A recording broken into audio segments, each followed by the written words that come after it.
Everyone seems to talk about how bad the Sony menus are, and they seem to complain about everything in them, but I haven't heard many people talk about this quick menu.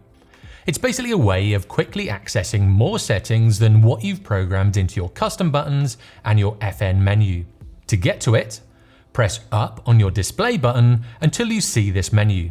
If you can't see this display, go to tab 2, 6 of 9 and select Disp button and then Monitor. Make sure For Viewfinder is checked and then select Enter. If you don't select Enter, it won't make any changes. So then press DISP until you get this display on your monitor. Now press FN and it will activate this menu.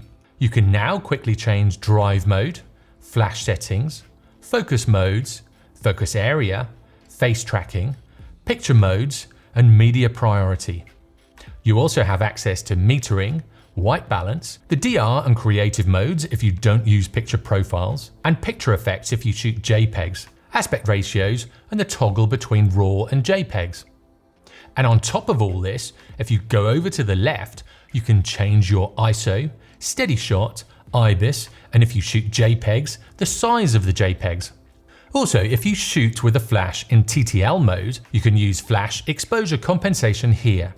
And if you have your exposure compensation dial on 0, you can change the exposure compensation. Although I don't know why you'd need to do this here because the exposure compensation dial is so accessible. And then you've obviously got the histogram along the bottom. It's a little bit stretched and flat, but it's alright and it works. You have your battery levels and the number of shots left on the memory card, as well as the level and your other primary settings. So when you change your shutter speed or aperture, or you're in the semi-automatic modes, when the camera changes them, you can see those changes here. For me, this menu holds so much information and changeable items that it's well worth using and getting used to.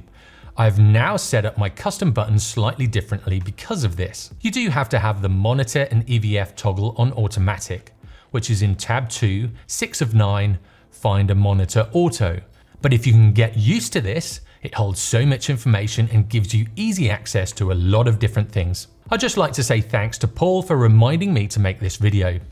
It was in the list of videos to do, but I kept on forgetting, so thanks a lot, Paul. Now, do you use this menu at all? And did you know that you could change all of these settings here?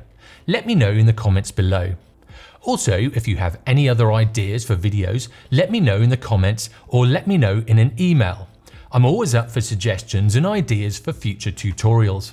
For more videos, subscribe and make sure you turn on notifications. Also, head over to my YouTube channel where I have a growing library of photography tutorials. I'll see you in the next one.